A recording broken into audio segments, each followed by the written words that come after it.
பாபர் மசூதி என்ன நடந்ததோ அதே போன்றுதான் இந்த திருப்பரங்குன்றம் அரசியலாக்கப்படுவது திமுகவும் பாஜக ரெண்டுமே தானே சார் பண்ணிட்டு இருக்கிறாங்க. தேவேந்திர குல வேளாளர் மக்கள் இந்து இல்லையா? பிள்ளைமார் சமூகம் தான் இந்துவா? புது வாழ்க்கைக்கு வருகிறவர் இரண்டு சமூகங்களுக்கு இடையே இணக்கத்தை உருவாக்குகிறவன் தான் புது வாழ்க்கைக்கு தகுதியானவன். ஏன்னா தமிழர்களை காட்டி கொடுப்பதற்கு தமிழர்களாக இருக்கானே. முஸ்லீமா யார் எப்பொழுது மாறினா? அவர்கள் அரபியாவில் இறக்குமதியானவர்களா? உலகத்திலே ஒரு மிகப்பெரிய கருப்பு நாடுகள் தெரியுமா? அம்பேத்கர் பதிவு பண்றார். பிரச்சனைகளை திமுக ஆரம்பிக்கிற அளவு திமுக ஒரு சித்தாந்த கட்சியே அல்ல. திமுக ஒரு சித்தாந்த கட்சியே அல்ல. திமுக ஓட்டு பொறுக்கி கட்சி. அது எந்த அரசாக இருந்தாலும் சரி, அதிமுக அரசாக இருந்தாலும் சரி, முஸ்லீம்களுக்கு பாதுகாப்பாக தான் இருக்கும். சிறுபான்மை மக்கள் பாதுகாக்க வேண்டிய கடமை ஒரு அரசுக்கு இருக்கு. இப்போ தமிழ்நாட்டில் எடுத்துட்டோம்னா அதிமுகங்கிறது இது வரைக்கும் இந்த பிரச்சனைகளில் போனதில்லை. பட் திமுக ஆளும் கட்சியாக இருக்கும்போது இந்த பிரச்சனைகள் அதிகமாக வருதே சார். திமுகவை காப்பாற்றுவதே முஸ்லீம்கள் கிறிஸ்தவர்கள் தனித்து. அப்போ அதனால அவர்கள் பேச போடுகிறார்கள். இன்னைக்கு நாயுடு பாஜகவை கவிழ்த்தால் ஓடி போய் தூக்கி நிறுத்துவது திமுக. ஒரு கோடி சாராயப்பட்டு ஒரு நாளைக்கு விற்கும். 1.5 கோடி சாராயப்பட்டு. இதுதான் இவருடைய டார்கெட். கலெக்டருக்கு அதான் டார்கெட், எஸ்பிக்கு அதான் டார்கெட். அப்போ எங்கே போய் இந்த இனத்தை மீட்டெடுப்பு? எங்கள் திருமண பக்கமெல்லாம் G2 5 லட்சம் கோடி தேடி வச்சுருக்கான். 1 லட்சம் கோடி 2 லட்சம் 5 லட்சம் கோடி தேடி வச்சுருக்கான். சித்திரை ஒன் மீடியா நேயர்களுக்கு வணக்கம். நான் உங்கள் வினோத் துரைராஜ். இன்று நம்மளுடன் மூத்த பத்திரிகையாளர் தமிழா பாண்டியன் அவர்கள் இணைந்திருக்கிறார். வணக்கம் சார். வணக்கம். பரபரப்பான அரசியல் சூழ்நிலை போய்கிட்டு இருக்கு. இந்த நேரத்தில் திருப்பரங்குன்றம் தீர்ப்பு ஒன்று வந்திருக்குது. ஜிஆர் சுவாமிநாதன் நீதிபதி சொன்னது சரி அப்படின்னு வந்திருக்கு. இதை பற்றி நீங்கள் என்ன நினைக்கிறீங்க சார்? இல்லை, இப்போது இந்த நீதிமன்ற உத்தரவு இப்போ பாஜகவினுடைய கொள்கைகளுக்கு இது வலு சேர்ப்பதாக இருக்கு. இருதரப்பு வாதங்களையும் ஏற்றுக்கொண்ட நீதிமன்றம் இதை முழுமையாக ஆய்வுக்கு உட்படுத்தாமல் அவசரமாக ஜிஆர் சாமிநாதன் திருப்பரங்குன்றம் மலை மீது அவர் ஆய்வு செய்து புராணங்களின் அடிப்படையில் ஆகம விதிப்படி இதைத்தான் அவர் உதாரணம் காட்டி நீதியை வழங்கினார். நீதியை வழங்கி மாநில காவல்துறையை தவிர்த்து அவருக்கு கொடுக்கப்பட்ட மத்திய பாதுகாப்பு படையோடு சென்று அந்த சர்வே கல்லில் தீபம் ஏற்றலாம் என்று உத்தரவு கொடுத்தார். இந்த உத்தரவு மீண்டும் நடைமுறைப்படுத்தப்பட்டிருக்கு.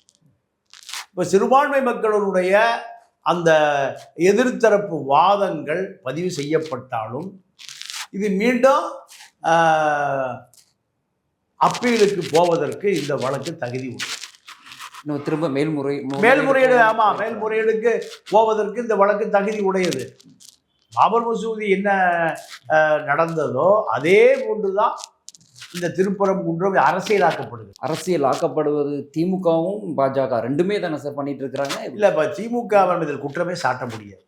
ஏன்னா திமுகவும் இதை ஆதரித்தால் சிறுபான்மை மக்களுக்கு ஆதரவே இல்லாமல் இதில் சிறுபான்மை மக்களுடைய ஆதரவு என்ற ஒரு தளம் இருக்கு. அந்த தளத்தை யார் காப்பாற்றுவது? ஒரு வகையான தூண்டுதல். இது இந்த பிரச்சனையே ஒரு வகையான தூண்டுதல். அரசியல் பயப்படுத்துவதற்கு தான். அதுதான் சொல்றேன். இத்தனை ஆண்டு கால தீபம் ஏற்றப்படலையா? இத்தனை ஆண்டு காலம் இந்த வழக்கு இல்லையே. ராமரவிக்குமார் இல்லையே. ராமரவிக்குமார் திட்டமிட்ட ஒரு RSSனுடைய இடுபிடி. நீங்கள் தேனி உத்தபுரத்தில் தேவேந்திர குல வேளாளர் மக்களுக்கும் பிள்ளைமார் சமூகத்துக்குமான முரண்பாட்டில் தடுப்பு சுவர் வைக்கப்படுகிறது. தீண்டாமை சுவர். பல போராட்டங்கள் நடத்தி அசராக்காருக்கு தான் அதை உடை தெரிகிறார். அதில் அசராக்கார் தாக்கப்படுகிறார். இதுக்கு காரணம் அன்னைக்கு தேவேந்திர குல வேளாளர் மக்களுக்கு எதிராக இருந்தவர் தான் இந்த ராம ரவிக்குமார். இந்த ராம ரவிக்குமார் நீங்கள் அப்போ தேவேந்திர குல வேளாளர் மக்கள் இந்து இல்லையா? பிள்ளைமார் சமூகம் தான் இந்துவா? ஒரு புது வாழ்க்கைக்கு வருகிறவர் இரண்டு சமூகங்களுக்கு இடையே இணக்கத்தை உருவாக்குகிறவன் தான் புது வாழ்க்கைக்கு தகுதியானவன். இரண்டு சமூகங்களுக்கு பிணக்கை அதிகப்படுத்துகிறவன் புது வாழ்க்கைக்கு ஆன்மீக போர்வையில் ஒளிந்திருக்கிற ஒரு பார்ப்பன விந்து. அது ராம ரவிக்குமார் பார்ப்பனர்களுடைய, நீங்கள் ராமானுஜன் சொல்ல திராவிட விந்துவர். இவர் ராம ரவிக்குமார், திருப்பூர் காடேஸ்வரா சுப்பிரமணியம் இவர்கள் பார்ப்பனர்களுக்கு பிறந்தவர்கள். ஏன்னா தமிழர்களை காட்டி கொடுப்பதற்கு தமிழர்களாகவே இருக்கானே. அவன் முஸ்லீமா யார் எப்பொழுது மாறினா? அவர்கள் அரபியாவில் இறக்குமதியானவர்களா? இந்து மதம் அவர்களை தொட்டால் தீட்டு பார்த்தால் தீட்டு என்று சொல்லுகிற பொழுது அவன் முஸ்லீமை கிறிஸ்துவ மதத்தை தழுவுகிறான். அப்படி சுயமரியாதை வேண்டாமா? சுயமரியாதைக்காகத்தான் இங்கே இந்தியாவில் இருக்கக்கூடிய 25 கோடி முஸ்லீம்கள் முஸ்லீம் மதத்தை தழுவுகிறார். 15 கோடி கிறிஸ்துவர்கள் ஆங்கிலேயன் வந்த பிறகுதான் கிறிஸ்துவ மதத்தை தழுவுக்க. கல்வி மறுக்கப்படுகிறது. அவன் ஆங்கிலேய கல்வி கொடுக்குறான். அவன் தன்னுடைய வாழ்நாளுக்காக வாழ்க்கைக்காக அவன் எங்கே போகிறான்? கிறிஸ்துவ மதத்துக்கு போகிறான். பார்ப்பனர்கள் நீங்கள் படித்து பட்டம் வாங்கிய கிறிஸ்துவர்களுடைய பட்டத்தை கிழிச்சு எறிகிறானே, அவன் எங்கே போவான்? அவன் அப்போ அவன் கிறிஸ்துவ டயாசிஸ் தான் போய் மண்டிடுவான். நான் படித்து பட்டம் வாங்கி எனக்கு சம அந்தஸ்து மரியாதையும் கிழித்தறியப்படுகிறது பார்ப்பனர்களால், நம்பியுதிரிகளால். அப்போ அவன் என்ன பண்ணுவான்? நான் உங்கள் கிறிஸ்துவ மதத்தை தழுவிக்கொள்கிறேன்னு சொல்லும் பொழுது கிறிஸ்துவம் அவனை பாதுகாக்கு. அவனை தொட்டேனா எங்கள் ராணி தலையிடுவாங்கிறான் ஆங்கிலேயர். இந்த ஒடுக்கப்பட்ட மக்கள் கிறிஸ்துவனா மாறிய பிறகு உலகத்திலே ஒரு மிகப்பெரிய கருப்பு நாள் என்ன தெரியுமா? அம்பேத்கர் பதிவு பண்ணுறார். ஒடுக்கப்பட்டவன், தாழ்த்தப்பட்டவன், ஷெட்யூல் ட்ரைப்ஸ் எல்லாம் அவன் கிறிஸ்துவ மதத்துக்கு மாறலாம். கிறிஸ்துவ மதத்துக்கு மாறிய பிறகு எந்த சலுகையும் பறிக்கப்படுகிறது பார்ப்பனர்களால். அவன் பிசி ஆக்கிடுறான். அவன் பிசியா இருந்தா ஏன் மதம் மாறுறான்? கிறிஸ்துவத்துக்கு போக வேண்டிய தேவை என்ன? அவனுக்கு எதுவுமே கிடையாது. தெருவுக்குள்ளே வரக்கூடாதுங்கிறான். அப்பதான் அவன் கிறிஸ்துவத்துக்கு போறான். கிறிஸ்துவத்துக்கு போனா பார்ப்பன என்ன பண்றான்? அவனை பிசி ஆக்குறான். இதெல்லாம் இந்தியா என்பது மிக மிக ஒரு பாவப்பட்ட மக்களுடைய பூமி. இதுதான் இப்போ திருப்பரங்குன்றத்தில் நடக்கும். இருந்தாலும் திருப்பரங்குன்றத்தில் இந்த மாதிரி மதம் மாற்றம் அதுகள் நம்ம பேசப்பட வேண்டிய விஷயம் இல்லை. அது ஒவ்வொரு மக்களோட சுச்சுவேஷன் சார். பட் இப்போ இந்த பிரச்சனை ஒரு தரப்பினர் சொல்கிறாங்க, ஆரம்பம் அங்கே ஆடு வெட்ட போனதுலேருந்து ஆரம்பித்ததுலேருந்து அரசியல் வந்திருக்கு. அந்த அரசியல் திமுக ஆரம்பித்த அரசியல், அந்த அரசியலோட பாஜக கைகோர்த்து 2 பேரும் அரசியல் பண்ணுறாங்கன்னு சொல்கிறாங்க. இல்லை அது என்ன நினைக்கிறீங்க? அது சங்கி சொல்லுவான். அது அப்படி அல்ல. நீங்க பிரச்சனைகளை திமுக ஆரம்பிக்கிற அளவு திமுக ஒரு சித்தாந்த கட்சியே அல்ல. திமுக ஒரு சித்தாந்த கட்சியே அல்ல. திமுக ஓட்டு பொறுக்கி கட்சி. அது இங்கே முதலில் பிரச்சனையை உருவாக்கியதே பாஜக தான்.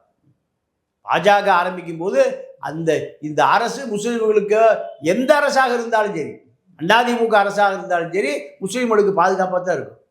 ஏன்னா சிறுபான்மை மக்கள் பாதுகாக்க வேண்டிய கடமை ஒரு அரசுக்கு இருக்கு. யூபி அரசுக்கு சிறுபான்மை மக்களை பாதுகாக்க வேண்டிய கடமை இல்லை.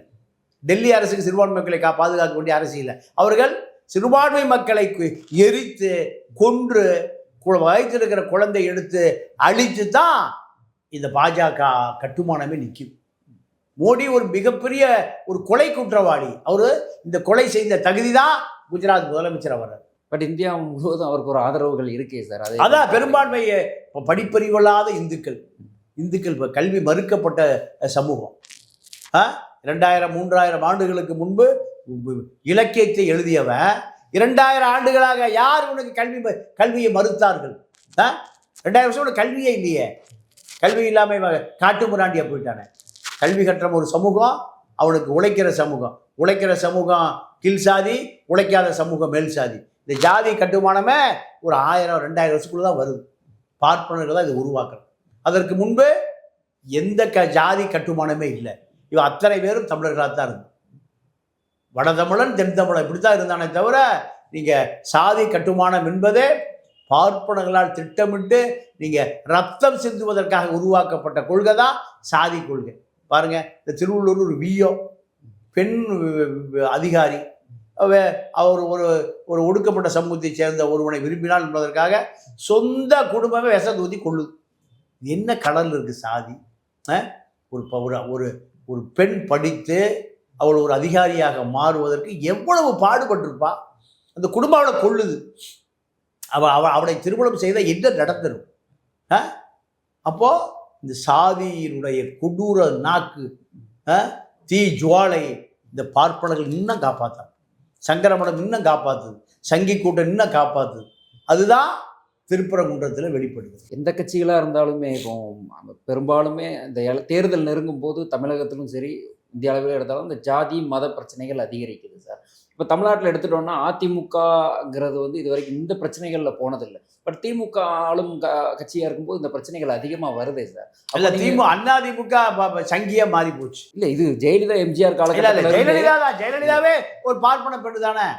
ஜெயலலிதா மோடியுடைய பதவியேற்பு விழா போகுத, கருணாநிதியும் போறாரு. இஸ்லாமிய அமைப்புகளுக்கும் சிறுபான்மையினர் அமைப்புகளுக்கே வந்து ஒரு ஆதரவாக இருந்திருந்திருக்காங்க தானே எம்ஜிஆர், ஜெயலலிதா. அதிமுக அந்த மாதிரி போனாலும் இவங்க கொஞ்சம் டீப்பாக போகிறது மாதிரி இருக்கே சார். அதுதான் இப்போ பரவாயில்ல. இல்லை அதாவது ஏன்னா கோவில்களுக்கும் அங்கே இங்கே போகும்போது பரவாயில்ல எதிர்ப்பு வருது இல்லை சார். பெரிய குற்றவாளி பிஜேபிங்க. நீங்கள் ஒரே பார்வை தான். பாஜக சிறுபான்மை மக்களுடைய உயிரில் தான் அரசியல் பண்ணுது. அது கிறிஸ்தவனாக இருந்தாலும் சரி, முஸ்லீமாக இருந்தாலும் சரி. இதை பாதுகாக்க வேண்டியது இந்த அரசு அதிகார பீடத்தினுடைய கடமை. அதை செய்ய வேண்டியது இருக்குது. அப்போ திமுக கொஞ்சம் அதிகமாக செய்யும். ஏன்? திமுகவை காப்பாற்றுவதே முஸ்லீம்கள், கிறிஸ்தவர்கள், தலித்துகள் தான்.